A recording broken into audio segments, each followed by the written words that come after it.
Sa ating huling pag-aaral ay tinalakay natin ang pundasyon ng tahanan. Alam ng sinumang may karanasan sa paggawa ng bahay ang kahalagahan ng pundasyon. Kung walang matibay na pundasyon, ang integridad ng buong istruktura ay nakakompromiso. Totoo rin ito kapag naghahangad tayo na magtayo ng isang tahanan sa ilalim ng mga prinsipyo ng Biblia.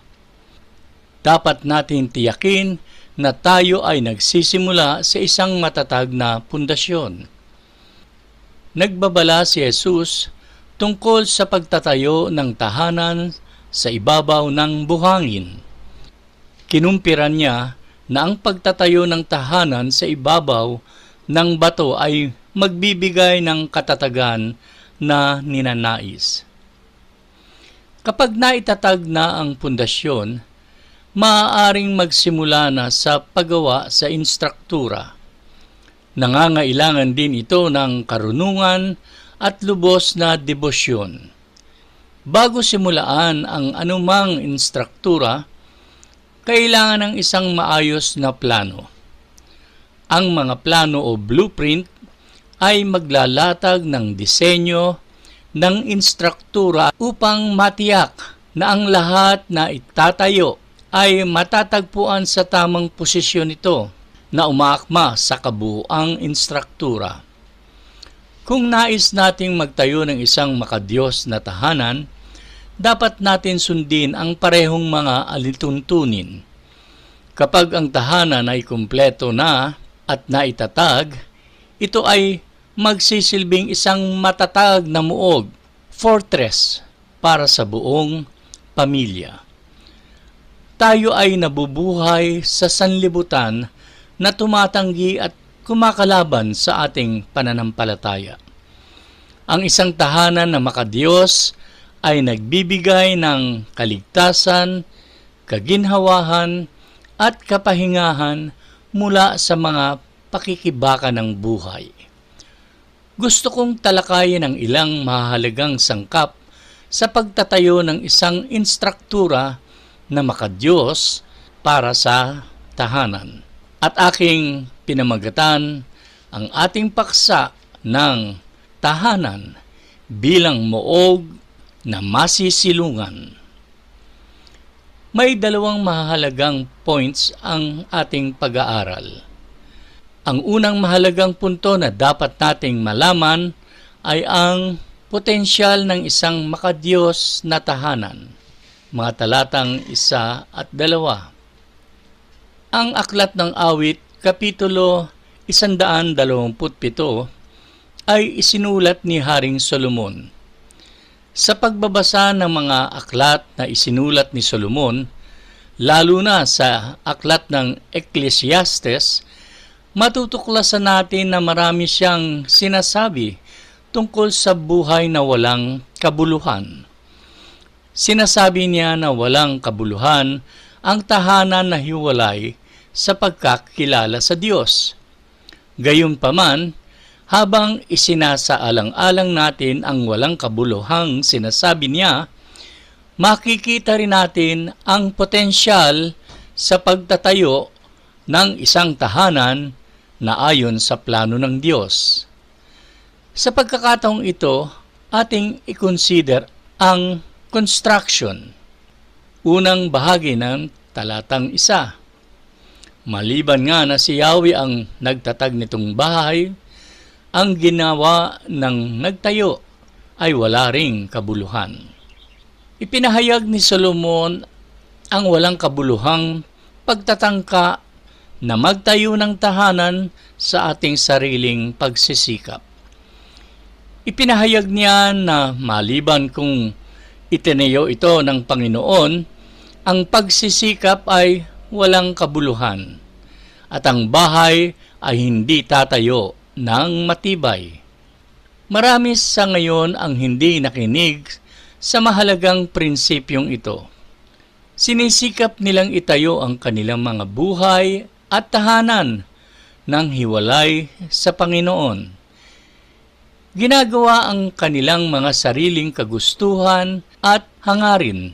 Marami ang hindi sumasangguni sa Panginoon tungkol sa alinman sa kanilang mga desisyon, at kapag dumating ang problema, nagtataka sila kung bakit napakagulo ng kanilang buhay, napakagulo ng kanilang pamilya.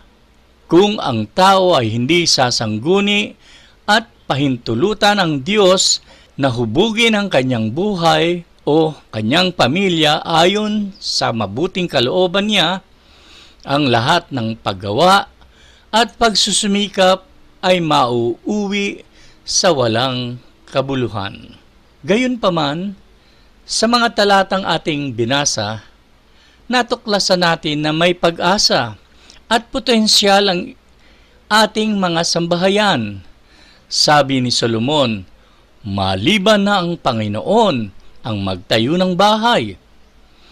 Nalaman natin ang kahalagahan na ang Diyos ay dapat kasangkot sa proseso ng pagtatayo. Sa katunayan, nais ng Diyos makibahagi sa bawat aspeto ng ating buhay. Kasama na din ang pagtatayo ng ating mga tahanan. Ang kakulangan ng involvement ng Diyos ay siguradong mauuwi sa walang kabuluhang pagsisikap. Samantala, kung kasama ang Diyos sa pagtatayo ng tahanan, sigurado ang tagumpay na maitatayo ang isang matatag na tahanan na maaaring maging isang matibay na muog. Kung nais ninyo ang isang masagana at makadiyos na tahanan, hayaan ninyo ang Diyos na inyong maging kamanggagawa. Itayo ang inyong mga tahanan, ang inyong mga sambahayan, ayon sa disenyo ng Master Builder. Pinapahayag naman sa ikalawang bahagi ng talatang 1 ang proteksyon. Sabi dito, maliban nga na si Yahweh ang sa lungsod ay gumabay, ang pagmamasid ng bantay ay wala ring saysay. Dito ay sinasabi ni Solomon ang bigger picture na may kinalaman sa buong lungsod. Ngunit ang prinsipyo ay nananatiling pareho. Ano man ang laki ng istruktura o bilang ng mga taong nasasangkot, inihahayag niya na ang mga naghahangad na ipagtanggol ang kanilang buhay sa kanilang sariling kakayahan at kakayahan ng ibang tao ay mauuwi din sa walang kabuluhan. Ang isang lungsod ay maaaring magkaroon ng maraming bantay, ngunit ang kanilang pagbabantay ay hindi makatitiyak na ligtas ang buong lungsod. Kailangan lukuban ng Diyos ng kanyang presensya at proteksyon ang buong lungsod upang sila ay ligtas sa mga pag-atake ng kaaway. Ang prinsipyong iyan ay nalalapat din sa tahanan. Kadalasan, ang mga magulang at pamilya ay hindi gaanong iniisip ang Panginoon. Namumuhay sila ayon sa gusto nila, sa pag-aakalang ang kanilang kasaganaan at mga tagumpay ay bunga ng kanilang sariling pagsisikap. Ipinapalagay nilang nananatiling matatag ang kanilang pagsasama dahil sa kanilang pagmamahal at debosyon sa isa't isa. Naniniwala din sila na ang kanilang kalusugan ay resulta ng tamang pagkain at ehersisyo. At madalas, ang mga magulang ay kinukuha ang kredito para sa tagumpay ng kanilang mga anak. Sa katunayan, kung ang ating mga pamilya ay nagtatamasa at napagkakalooban ng mabubuting bagay, ito ay kaloob mula sa mayamang biyaya ng Diyos. Totoong lahat tayo ay may mga responsibilidad na dapat gampanan kung nais natin ang isang tahanan na may masayang pagkakasundo sa isa't isa at kaunlaran ng kabuhayan.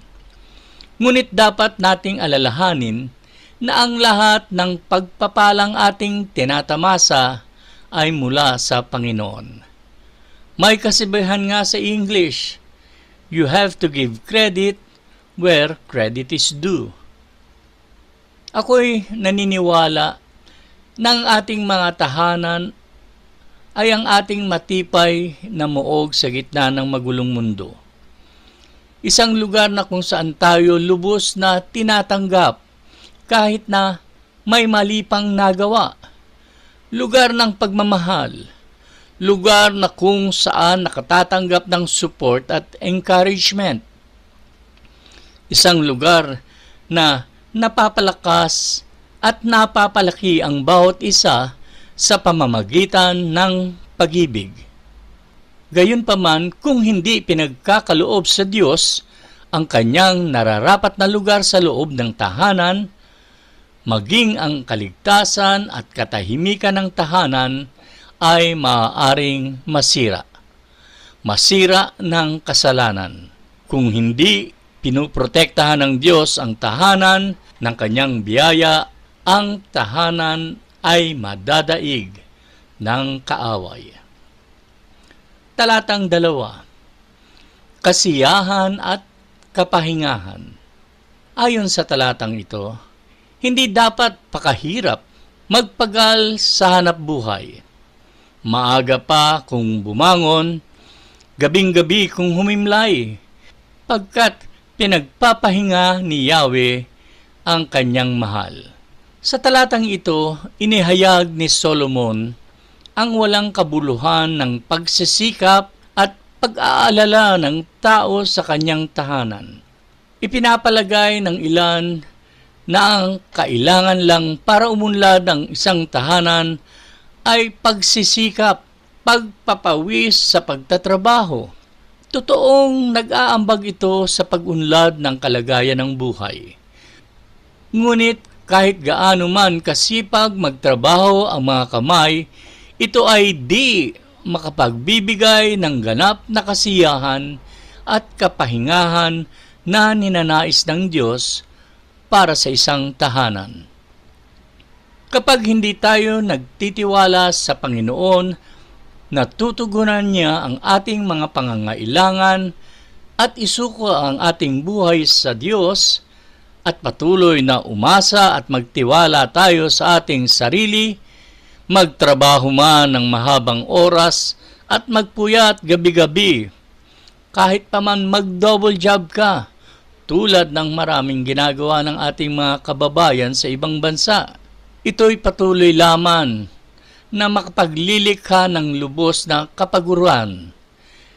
And at the end of the day, you will agree with Solomon.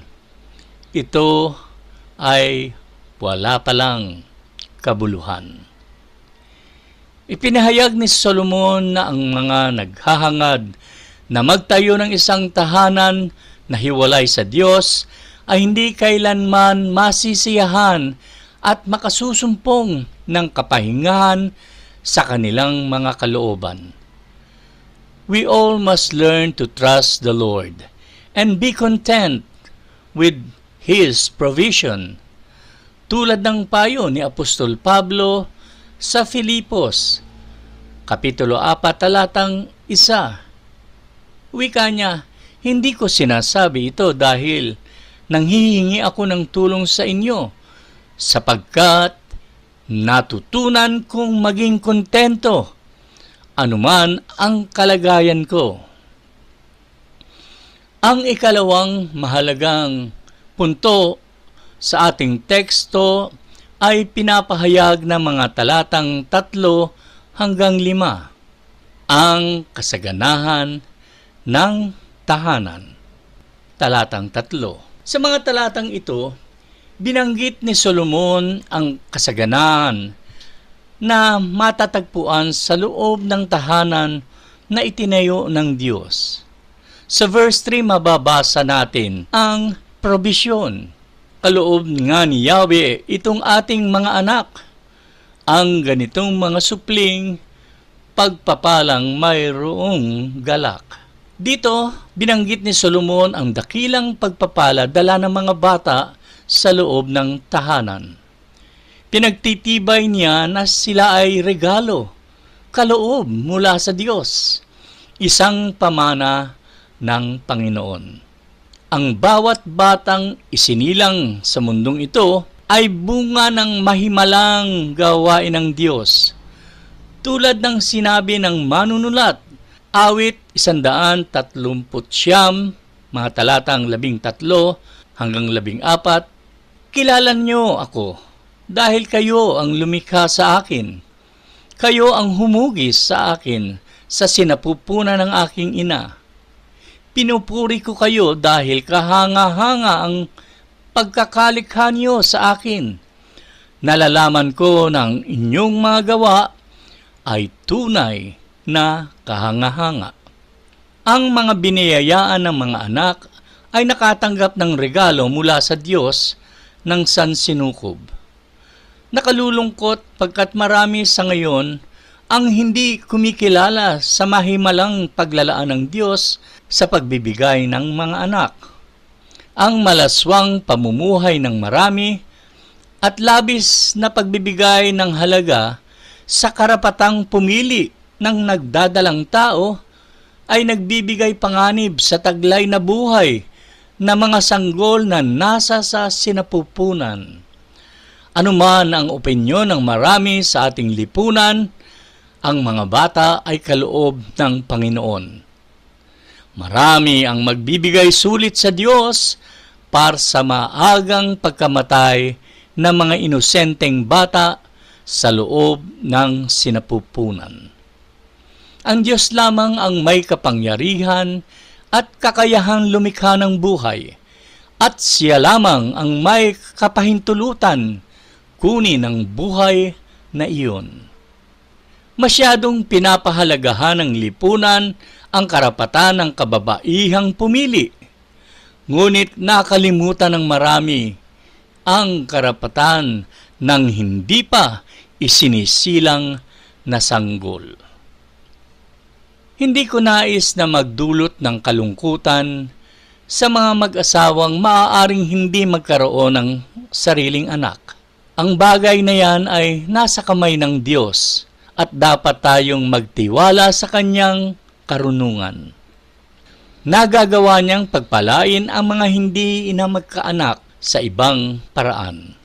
Sa iba't ibang sitwasyon na ating hinaharap, dapat panghawakan ang sinasabi ni Apostol Pablo, Romans chapter 8 verse 28.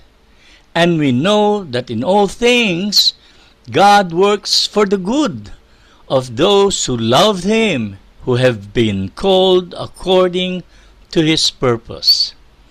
Kahit kapag minsan hindi natin masagot ang katanungang bakit?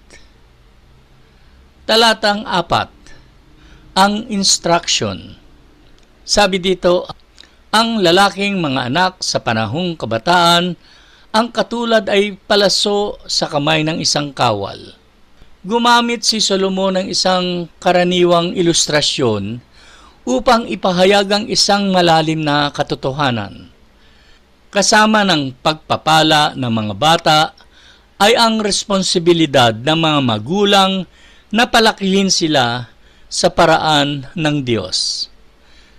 Maaaring gamitin ng isang magaling na sundalo ang kanyang mga palaso upang makapagdala ng tagumpay sa panahon ng digmaan. Ang kinakailangan lamang ay maiayos niya ng tama ang kanyang palaso. Kinakailangang diretso at matibay ang tangkay nito. Balansyado ang mga pakpak. Mahabang oras at pagsasaayos ang ibinibigay sa bawat palaso bago ito ikasa sa tali ng pana at pakawalan para tamaan ang nilalayon target. Gayon din naman ang kahalagahan ng pangangalaga at pagsisikap na kailangan sa pagpapalaki ng mga anak. Hindi natin maaasahan na maabot ng ating mga anak ang nilalayo nating target para sa kanila kung ayaw nating gumugol ng oras at ituro sa kanila ang mga tagubilin ng Diyos. Ang mga bata ay isang regalo mula sa Panginoon. Ngunit kalakip nito ay mga responsibilidad at obligasyon. Maraming mga bata ang napipilitan palakihin ang kanilang mga sarili. Ang kanilang mga magulang ay maaaring makapagbigay ng bubong sa kanilang mga ulo, damit na isusuot, at pagkain na makakain. Ngunit kakaunti ang personal na pakikipag-ugnayan ang kanilang inilalaan para sa kanilang mga anak. Marami ang hindi gumugugol ng oras sa pagtuturo sa kanilang mga anak na mga bagay-bagay o pagtuturo sa kanila ng mga daan ng Diyos. Kaya't marami sa mga kabataan sa karunungan ng sanlibutan, ito humahanap ng kasagutan sa marami nilang katanungan sa buhay. At kung wala silang makausap, gugugulin na lamang nila ang kanilang panahon sa paglalaro ng mga video games. At kung lumaki ang mga anak sa di inaasahang resulta ng mga magulang, maghahanap sila ng masisisi sa halip na makita nila na di nila ginawa ang kanilang responsibilidad. Huwag natin asahan ng iba na magtanim ng makalangit na karunungan, makadiyos na pag-uugali na kinakailangan ng ating mga anak. Oo, ang iba ay makatutulong. Katulad ng pastor na nagtuturo sa mga magulang at sa kanilang mga anak. Tulad ng inyong mga Bible Sunday teachers na nagtuturo tuwing linggo sa inyong mga anak. Nakatutulong niya mga yan. Ngunit, ang bagay na ito ay ating responsibilidad bilang mga magulang. Tulad ng sinasabi sa Proverbs 22 verse 6, "Train up a child in the way he should go, and when he is old, he will not depart from it." Sa verse 5, unang bahagi, ipinahayag sa atin ang kagalakan. Sabi dito, mapalad ang isang taong mapalasong tulad niyan. Sa English, his quiver full. Dito ay pinapahayag ni Solomon ang kagalakan na dala ng mga anak sa tahanan. Ang palaso ay tumutukoy sa mga anak. And a quiver full of arrows means having many children.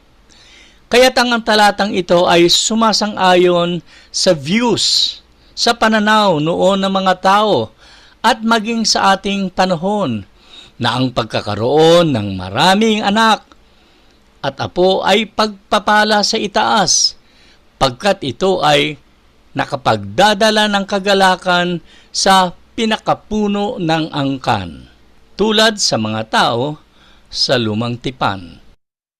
Pero sa ating panahon, parang hindi na ganoon, pagkat mahirap magkaroon ng maraming anak ngayon. Di po ba? Ikalawang bahagi ng talatang 5. Ang bunga ng pagsunod sa instruction. Sabi dito, hindi siya malulupig at malayo sa kahihiyan kung sila man ng kalaban ay magtagpo sa hukuman. Sa wikang Ingles, sabi doon, kung ang kalaban ay makatagpo niya, he meets in the gate. Sa wakas ay inihayag ni Solomon ang resulta ng mga anak na pinalaki sa loob ng isang makadiyos na tahanan at tinuruan ng kanyang karunungan. Ang mga anak na yumayakap sa daan ng Diyos at namumuhay para sa Kanya ay magdadala ng karangalan sa kanilang mga magulang. Ang kanilang mga magulang ay makapagsasalita sa publiko ng may kagalakan at pagmamalaki tungkol sa kanilang mga anak. Ang mga katotohanan ng Diyos na itinanim sa mga bata ay ipinahayag ng kanilang mga buhay. Sa isang banda naman, alam ko din na may mga anak sa kabila ng na sila ay tinuruan at pinalaki sa salita ng Diyos ng kanilang makadiyos na mga magulang, ay pinili pa rin ang daan ng kasalanan. Ang tanging magagawa na lamang natin sa kanila ay ipanalangin at patuloy na ibigin at walang sawang paalalahanan para sa kanilang ikabubuti. Sa ating pagtatapos, dalangin ko na nagtitiwala at nagpapasakop kayo sa Diyos sa pagtatayo ng inyong mga tahanan, upang ito ay maging isang matibay na muog, a place of safety and love, upang ang inyong mga anak ay lumaki na umiibig at naglilingkod sa ating Diyos at tagapagligtas. Ito ay posible lamang na mangyari kung kayo na mga magulang ay mayroon ng personal na kaugnayan kay Kristo Jesus.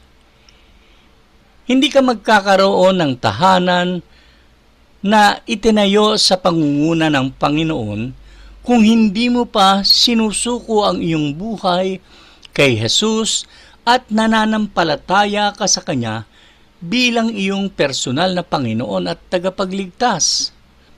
Kung biniyayaan kayo ng Diyos na mga anak, dapat ninyo silang akayin sa pagkakilala kay Jesus at ibahagi sa kanila ang mabuting balita ng kaligtasan na masusumpungan lamang kay Kristo Jesus.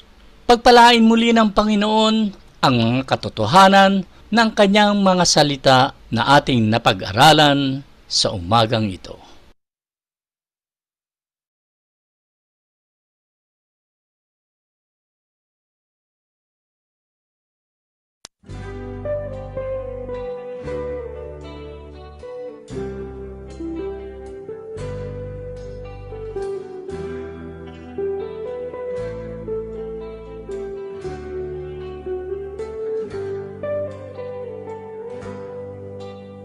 Naglalasing at nagsasaya, naghahanap ng pera, sa akalang ito'y panlunas sa lahat ng problema. Masdan mo ang kabataan sa paggawa ng kasalanan, naghahangad ng karangalan, parusa ang hantungan.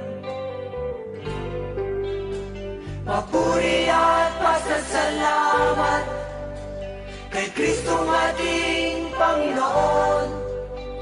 Doon sa krus, siya'y namatay upang tayo ay tubusin sa walang kabuluhan. Walang kabuluhan, walang kabuluhan, walang kabuluhan.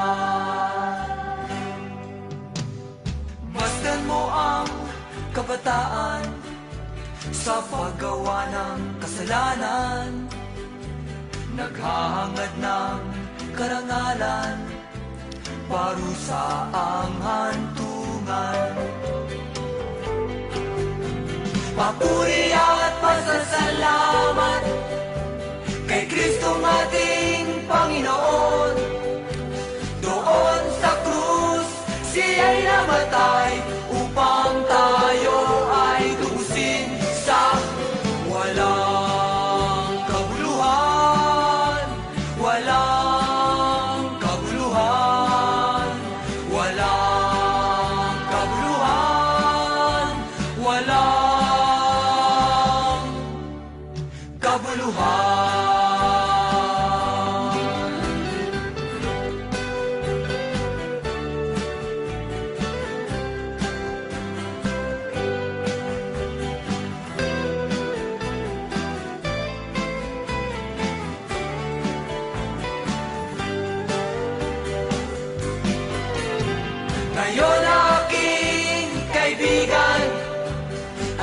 dapat mong malaman, mga pangarap mo at layunin, ituon mo lang sa Kanya.